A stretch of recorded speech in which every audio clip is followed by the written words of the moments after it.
धाकड़ खबर बेखौफजुमा बेबाक अंदाज।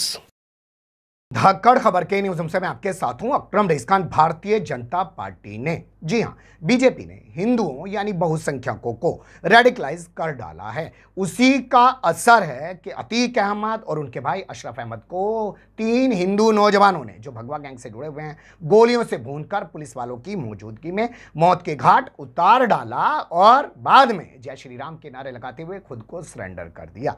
और रही सही कसर पूरी कर रहा है मीडिया। जी हां, भोंपू मीडिया और उसके दलाल चाटुकार दंगाई पत्रकार रही सही कसर को पूरा कर रहे हैं। वो भारतीय जनता पार्टी की इन रेडिकलाइज नीतियों का समर्थन कर रहे हैं, खुल्लम खुल्ला बुलडोजर और एनकाउंटर नीति पर जश्न मना रहे हैं, उसका स्वागत कर रहे हैं, जो आने वाले समय में देश के लिए एक बहुत बड़ा खतरा साबित होगा। जी हां, जो आने वाले समय में देश के लिए एक बहुत बड़ा खतरा साबित होगा, यह कहना है असदुद्दीन ओवैसी का। आज उन्होंने एक लंबी चौड़ी 34-35 मिनट की प्रेस कॉन्फ्रेंस की और उस दौरान उन्होंने कहा कि बीजेपी ने हिंदुओं को रेडिकलाइज कर डाला है। सुन लीजिए उन्हीं की जबानी। और एक बात आप समझिए कि मैं शुरू से कह रहा हूं कि जो रेडिकलाइजेशन हो रहा है मेजॉरिटी कम्युनिटी में, इस पर कोई यकीन नहीं कर रहा है। बराबर रेडिकलाइजेशन हो रहा है। अगर बीजेपी चुनाव पे चुनाव जीतते जा रही है और इस मसले को बीजेपी नहीं देख रही है, तो बीजेपी देश की खिदमत नहीं कर रही है। ये कौन है? अगर ये जो कल जो लोग हत्या किए, अगर इनका ताल्लुक उत्तर प्रदेश सरकार से नहीं है, मैं सवाल उठा रहा हूं, मुझे नहीं मालूम है नहीं है। अगर नहीं है तो फिर ये रेडिकलाइज कैसे हुए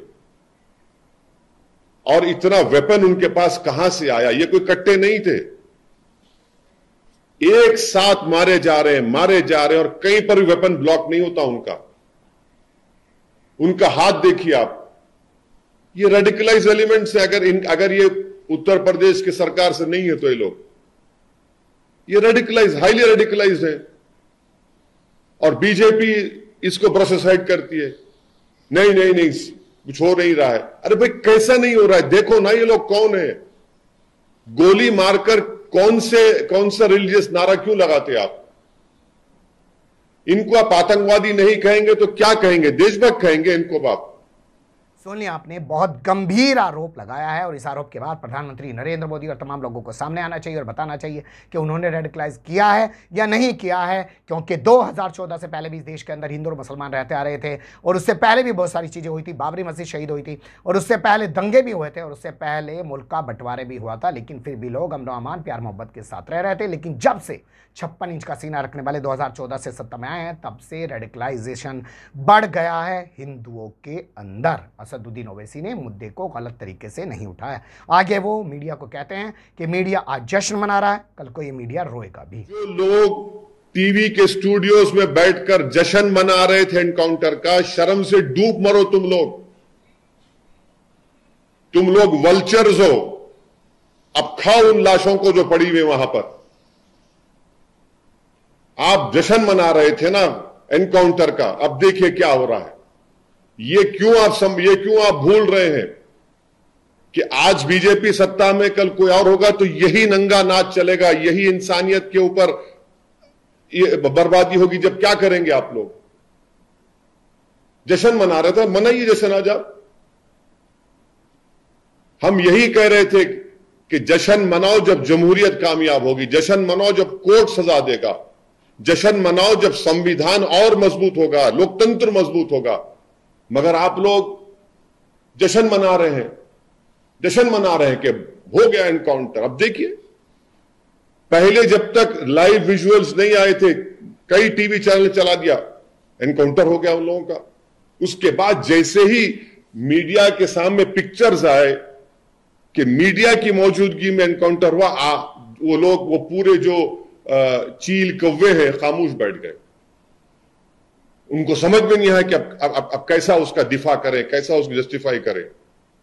इसीलिए हम कह रहे हैं कि आप समझिए इस बात को, एनकाउंटर सलूशन नहीं है, बल्कि मैं आपके जरिए से देश को याद दिलाना चाहता हूं कि यही इस तरह के सिलसिला शुरू हुआ था जब विश्वनाथ प्रताप सिंह के भाई की हत्या हुई थी 89 में। 1989 से सिलसिला चल रहा है जब ये टास्क फोर्स बनाई गई थी। हर किसी को आप मार देंगे गोली, तो फिर कोर्ट किस लिए भाई, अदालत किस लिए? अरे जो लोग जश्न मना रहे हैं, जो लोग एनकाउंटर पर भरोसा करते हैं, अरे भाई तुम सोचते क्यों नहीं हो कि गांधी के कातिल को कोर्ट मिला, इंदिरा गांधी के कातिल को कोर्ट मिला, राजीव गांधी के कातिलों को कोर्ट मिला, बैन सिंह के कातिलों को कोर्ट मिला। सुन लिया आपने किस तरीके से असदुद्दीन ओवैसी ने मीडिया पर भी सवाल उठाया और कहा है कि मीडिया किस तरीके से आज जश्न मना रहा है। एक चश्मदीद गवाह का जिक्र करते हुए उन्होंने आगे कहने की कोशिश की, बताने की कोशिश की कि कैसे पुलिस वाले ही इनको लेके आए हैं। चश्मदीद गवाह बता रहा है और कैसे पुलिस के जरिए लोग यहाँ पे पहुंचे और किस तरीके के हथियार इनके पास थे। ये संयोग नहीं है, प्रयोग है, वो भी सुन लीजिए। कहां से आए ये लोग इतना अचानक, इतना? और अच्छा, और एक यूपी तक चैनल का एक वीडियो है जो मैं देखा हूं, अभी आप बोले तो सुना दूं आपको, जिसमें वहां पर रिपोर्टर उन लोगों से पूछ रहा है, जनता जो खड़ी हुई है, वो कह रहे हैं कि ये तो पुलिस की गाड़ी से उतरे थे ये लोग जो थे ये पुलिस की गाड़ी से उतरे। तो अगर वो लोग खुद जो पब्लिक वहां पर आई विटनेस है वो कह रहे हैं यूपी तक चैनल में, मेरे को नहीं मालूम। तीन बाइक वहां पे बरामद। सुनिए तो सही, इसीलिए तो हम कह रहे हैं, आप कह रहे हैं कि बाइक वो भी आया है, तो इसीलिए हम कह रहे हैं कि सुप्रीम कोर्ट इसको सो मोटो ले ले, एक इन्वेस्टिगेशन टीम बनाए, टाइम बाउंड मैनर में बनाए, उसमें उन लोगों को रखे जिनका ताल्लुक उत्तर प्रदेश से ना हो, क्योंकि उन्हीं के प्रदेश में हुआ है, और उसके बाद एक्शन ले। बल्कि मैंने कहा ना कि संविधान के आर्टिकल 311 के तहत, और हम देश के प्रधानमंत्री से पूछना चाहेंगे कि प्रधानमंत्री जी आप कुछ बोलेंगे या नहीं बोलेंगे? प्रधानमंत्री भाषण में बोलते हैं कि मेरी सुपारी ली गई, अब बताइए क्या हो रहा है आपके प्रदेश में जहां से अब एमपी है, क्या हो रहा है बताइए ना। G20 होने जा रहा है देश में,